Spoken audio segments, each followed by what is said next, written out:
Untuk mendapatkan apa yang kamu suka, pertama kamu harus bersabar dengan apa yang kamu benci. Bersama saya Ratih Aulia, menemani Anda untuk Perempuan.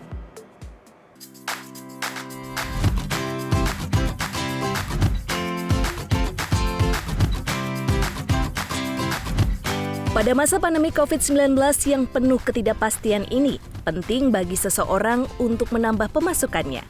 Salah satu caranya adalah dengan membuka usaha baru. Itulah yang dirasakan oleh Sri Mulyanti, warga Jakarta Barat. Bisnis butiknya di salah satu bilangan Tamrin, Jakarta Pusat harus tutup karena pembatasan sosial berskala besar. Dan Sri memilih untuk tidak melanjutkan kontraknya hingga saat ini. Selama pandemi, Sri tidak diam begitu saja. Banyaknya waktu luang di rumah digunakannya untuk membuat kue. Sambil iseng mengunggah di media sosial, ternyata banyak yang tertarik hingga akhirnya menjadi ladang bisnis sejak Maret 2020 sampai saat ini.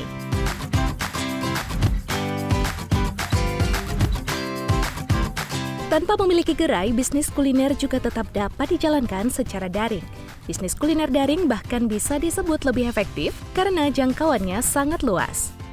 Sekarang kan online, jadi semuanya mudah gitu. Kita dari marketing online, pembelian barang, bahan-bahan juga online, pengiriman juga online. Jadi semuanya mudah gitu. Dibandingkan saya menjual 10 tahun yang lalu semua offline, saya ada toko harus dengan biaya operasional toko, ada SPG, lalu juga beli bahan tiap hari produksi, walaupun itu ada pesanan atau tidak ada pesanan, kita tetap produksi. Itu kan tenaga kita juga sudah habis, modal kita juga sudah keluar, tapi belum tentu akan terjual gitu. Kalau sekarang serba mudah dengan online. Salah satu bentuk usaha yang sedang booming pada saat ini adalah makanan rumahan. Tak hanya makanan pokok seperti nasi, camilan seperti dessert box bisa menjadi salah satu pilihan untuk membuka usaha. Klepon cake ini memang lagi hits juga, terus dan memang klepon ini enak ya dari rasa karena ada pandannya, ada kelapanya, gulanya gitu, gula Jawa gitu. Bahan-bahannya terdiri dari telur, gula pasir, SP, terigu, maizena, baking powder, mentega, dan pasta pandan. Masukkan 4 butir telur, gula pasir, setengah sendok teh pengembang kue. Lalu, kocok dengan mixer sampai mengembang. Selagi adonan panas, langsung masukkan pasta pandan yang membuat aroma kue menjadi harum.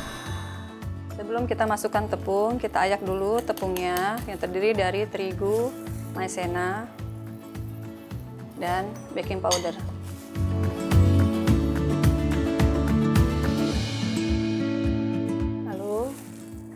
Kita masukkan tepung ke dalam adonan dengan kecepatan rendah.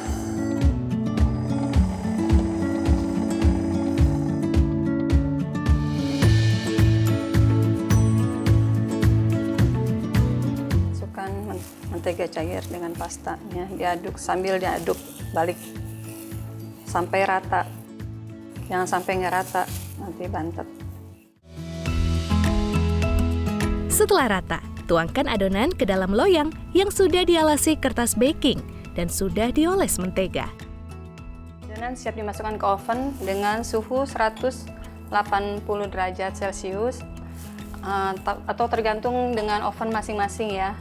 Di sini pakainya 200 tapi biasa 180 derajat selama 25 menit.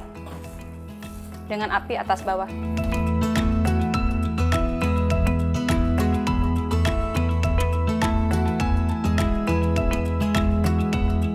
Kue dipotong menjadi 4 bagian dengan ukuran 10 x 10. Setiap potongan kue dibelah menjadi 2, lalu masukkan cake ke dalam box. Lalu, oleskan sirup agar kue tidak kering. Langkah selanjutnya, isi cake dengan unti. Unti kelapa adalah kelapa parut diberi garam dan daun pandan. Cara membuatnya mudah. Kelapa parut dikukus selama 15 menit, lalu sisihkan. Masak gula merah yang sudah diparut, tambahkan air dan daun pandan, aduk. gunakan api sedang.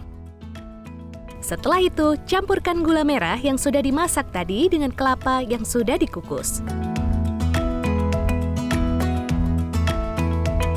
Lalu kita berikan krim yang sudah diberikan pasta pandan. Layer berikutnya, kita masukkan lagi belahan cake-nya. Simple syrup itu air dengan gula ya. Kasih essence supaya ada aroma. Setelah krim yang kedua, kita taburkan kelapa kering di atasnya.